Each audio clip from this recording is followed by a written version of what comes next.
नमस्कार दोस्तों। आज 2 अक्टूबर है, महात्मा गांधी का जन्मदिन। आज हम आपको गांधी जी के बारे में कुछ बताएंगे।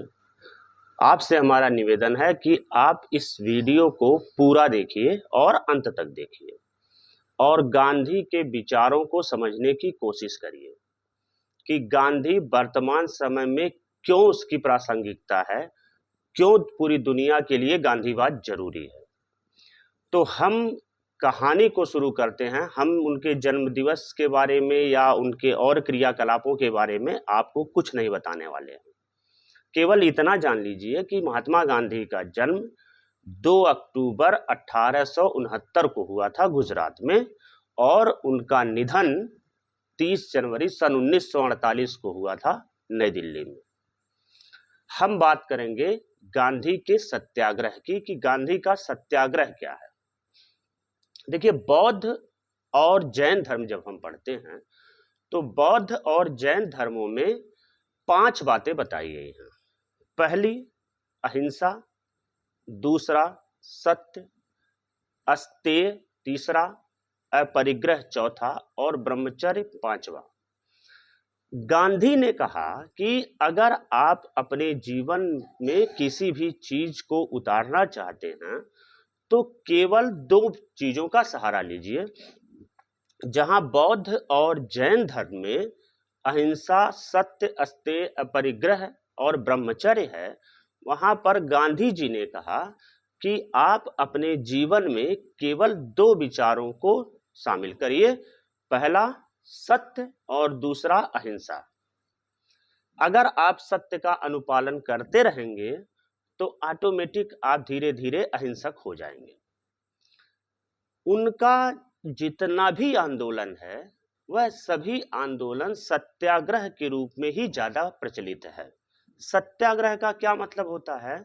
सत्याग्रह का मतलब होता है कि सत्य का आवाहन या सत्य का आग्रह अथवा सत्य पर विश्वास, यही सत्याग्रह है। अगर आपको सत्य पर विश्वास है तो इसका मतलब यह है कि आप एक प्रकार का सत्याग्रह कर रहे हैं। सत्याग्रह का जिक्र हिंदू उपनिषदों में भी पाया जाता है, जिसे सत्याग्रह कहा जाता है। और अहिंसा और सत्य, यह दोनों अद्वैत वेदांत की नींव पर आधारित हैं।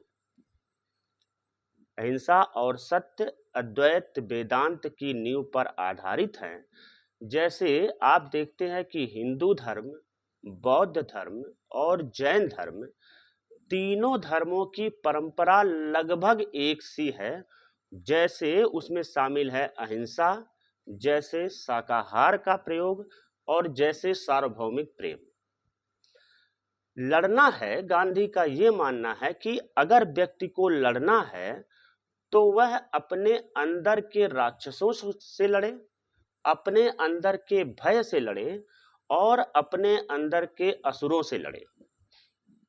देखिए, गांधी पर उंगली उठाना बहुत ही आसान है कि आप गांधी को कुछ भी कह सकते हैं, लेकिन एक सामान्य व्यक्ति, अगर कोई एक साधारण व्यक्ति सत्य के लिए अपने क्षेत्र के दरोगा की आंख में आंख डाल करके बात नहीं कर सकता है, वह व्यक्ति भी गांधी पर बहुत बड़ा लेक्चर देने को तैयार रहता है।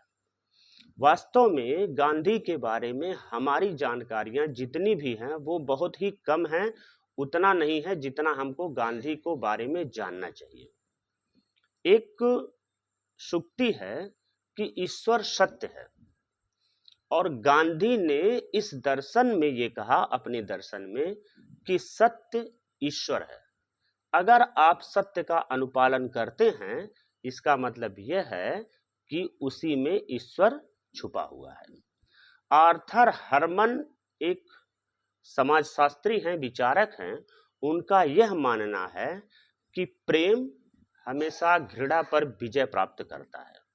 आप इस दुनिया को अगर जीतना चाहते हैं तो आपके पास प्रेम घृणा से कहीं बेहतर रास्ता है। सत्याग्रह का मतलब कभी भी शारीरिक बल से नहीं लगाया जाना चाहिए। अगर कोई व्यक्ति सत्याग्रही है तो इसका यह मतलब नहीं है कि वह शारीरिक बल का प्रयोग कर रहा है। इसका यह मतलब है कि उसके अंदर नैतिक शक्ति ज़्यादा है, यानी कि सत्याग्रह का तात्पर्य है एक सार्वभौमिक बल जो कि प्रत्येक व्यक्ति के अंदर अंदर से महसूस होनी चाहिए। गांधी ने ये कहा है कि अगर लोकतंत्र की सच्ची भावना का विकास करना हो तो उसमें असहिष्णुता के लिए कोई स्थान नहीं हो सकता।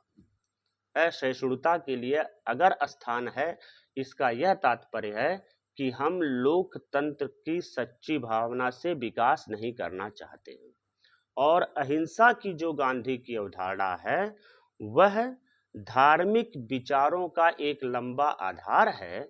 जो धार्मिक विचार पहले से चले आ रहे हैं उनका एक बेस है और यही व्यक्ति का सर्वोच्च धर्म है। सभी जीवित प्राणियों को हमेशा एक दूसरे जीव के प्रति अहिंसक होना जरूरी है। गांधी अहिंसा के समर्थक हैं, लेकिन गांधी ये कभी नहीं कहते कि आप कायरता करिए, क्योंकि गांधी का ये मानना है कि कायरता की तुलना में हिंसा को ज्यादा महत्व दिया जाना चाहिए। गांधी का जो अहिंसा है वह कायरता की श्रेणी में नहीं आता है। भगवत गीता उनके जीवन पर सबसे ज्यादा असर करने वाली पुस्तक है और उसका नाम है श्रीमद् भागवत गीता। गीता जिसका कि श्रवण भगवान कृष्ण ने अर्जुन को महाभारत युद्ध से पहले करवाया था। गांधी जी शराब से परहेज का समर्थन करते हैं और उनका ऐसा मानना है कि अगर शराब से परहेज करना है तो इसके लिए सबसे बेहतर विकल्प उसका निषेध ही है। इसीलिए आप शायद ध्यान देते होंगे, इसीलिए प्रत्येक वर्ष 2 अक्टूबर को शराब की दुकानें बंद रहती हैं। आज भी जिस दिन हम ये वीडियो शूट कर रहे हैं उस दिन भी शराब की दुकानें बंद हैं। गांधी एक बहुत अच्छे लेखक थे, बहुत अच्छे विचारक थे, बहुत अच्छे वक्ता थे और उन्होंने अपनी बात को सत्य, सटीक और बनावट के बिना रखी है। जो भी बातें उन्होंने रखी हैं, चाहे उन्होंने हिंद स्वराज का प्रकाशन करवाया हो गुजराती में, चाहे उन्होंने हरिजन का प्रकाशन करवाया हो, ये समाचार पत्र हैं। दक्षिण अफ्रीका में उन्होंने जो इंडियन ओपिनियन का प्रकाशन करवाया, यंग इंडिया का प्रकाशन करवाया और गुजराती मासिक पत्रिका नवजीवन भी इसमें शामिल है, वह गांधी के विचारों को स्पष्टतया रखती है और प्रत्येक व्यक्ति को इससे प्रेरित होने के लिए कहती है।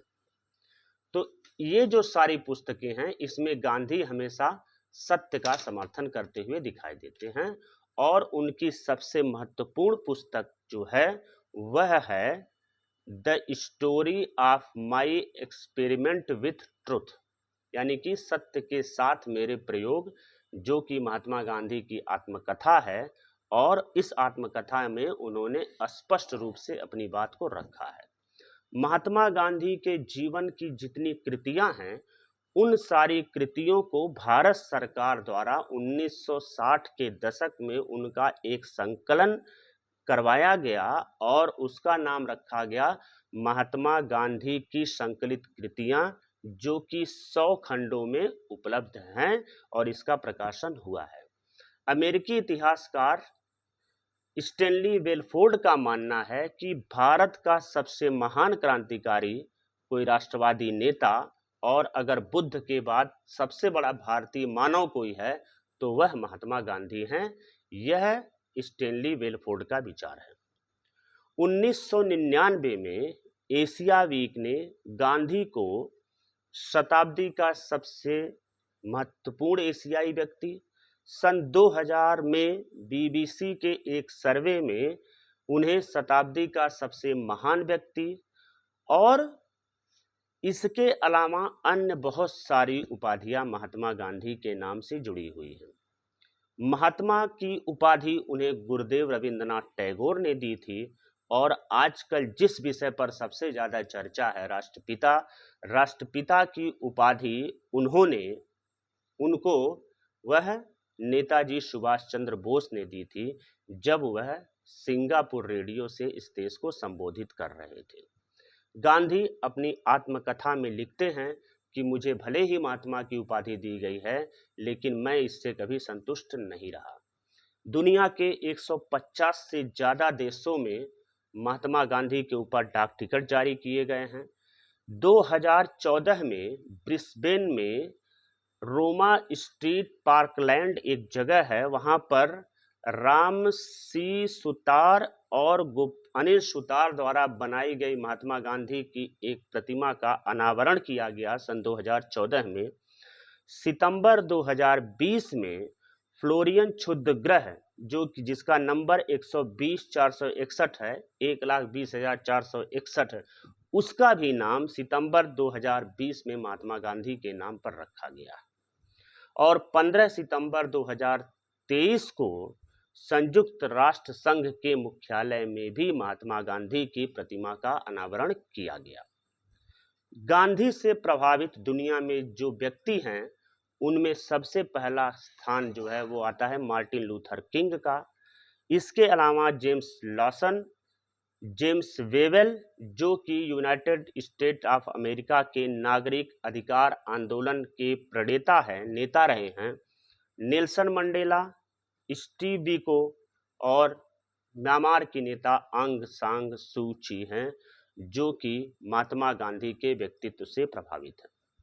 यूरोप में रोमा लोरा जो 1924 में इन्होंने पहली बार अपनी पुस्तक पर गांधी के बारे में चर्चा लिखी थी, तो इसलिए ये माना जा सकता है कि रोमा रोला गांधी के बारे में लिखने वाले पहले लेखक माने जा सकते हैं।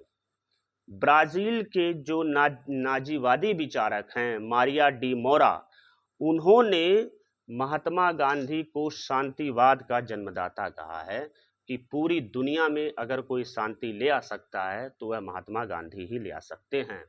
अल्बर्ट आइंस्टीन जो कि दुनिया के सबसे बड़े वैज्ञानिक हैं, अल्बर्ट आइंस्टीन ने महात्मा गांधी के बारे में ये कहा कि आने वाली पीढ़ियों के लिए महात्मा गांधी हमेशा एक आदर्श व्यक्ति रहेंगे।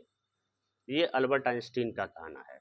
ब्रिटिश संगीतकार जॉन लेडन, बराक ओबामा जो अमेरिका के पूर्व प्रेसिडेंट हैं, अमेरिका के भूतपूर्व उपराष्ट्रपति अल गोर और टाइम मैगजीन भी गांधी से प्रभावित रहे हैं।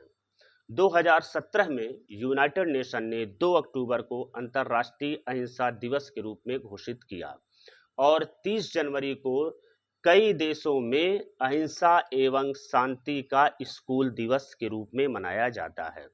1930 में टाइम मैगजीन द्वारा महात्मा गांधी को पर्सन ऑफ द ईयर का खिताब दिया गया था।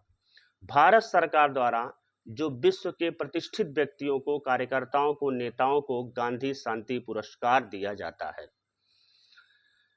गांधी जो व्यक्ति थे वह किताबी विचार को जमीन पर ले आ देते थे। वह प्रतीकों को अपना हथियार बनाते थे, जैसे चरखा और लंगोट, यानी कि जो आधी धोती जो घुटनों से ऊपर की वो पहनते थे। चरखा और लंगोट ये केवल किताबी विचार हैं, लेकिन महात्मा गांधी ने प्रतीक जो थे इसको अपने हथियार के रूप में प्रयोग किया। गोलमेज सम्मेलन के दौरान जब वह जॉर्ज पंचम से मिलने जा रहे थे तो उन्होंने सिर्फ एक धोती पहन रखी थी जो कि घुटने से ऊपर थी, और आप एक कल्पना करिए कि सेंट जॉन पैलेस की जब वो सीढ़ियां व्यक्ति चढ़ रहा होगा, लाल कालीन बिछी होगी, उस पर एक अधनंगा फकीर, जैसा कि उनको विंस्टन चर्चिल ने कहा अधनंगा फकीर कैसा लगता रहा होगा।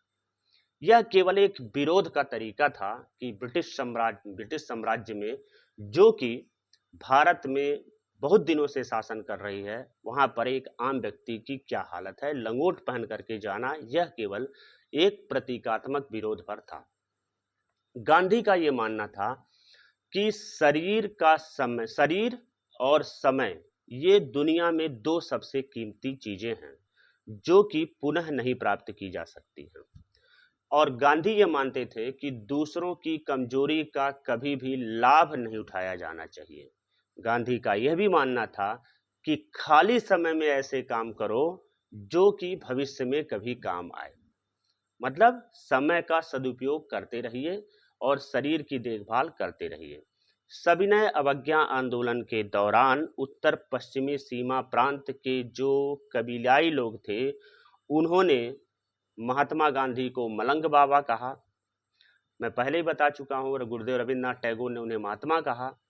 राष्ट्रपिता और बापू की उपाधि 6 जुलाई 1944 को सिंगापुर रेडियो से अपने संबोधन में नेताजी सुभाष चंद्र बोस ने इन्हें ये नाम दिया था, राष्ट्रपिता और बापू। 30 जनवरी सन 1948 को सायं 5:15 बजे के करीब में गांधी अपनी पोतियों के साथ बिड़ला हाउस, जो कि अब गांधी स्मृति भवन हो गया है, गांधी स्मृति भवन में प्रार्थना सभा के लिए जा रहे थे। सामने से आकर नाथूराम गोडसे ने उन पर दनादन 3 गोलियां बरसाई और गांधी की ऐसा माना जाता है कि वहीं मृत्यु हो गई, उनका निधन हो गया।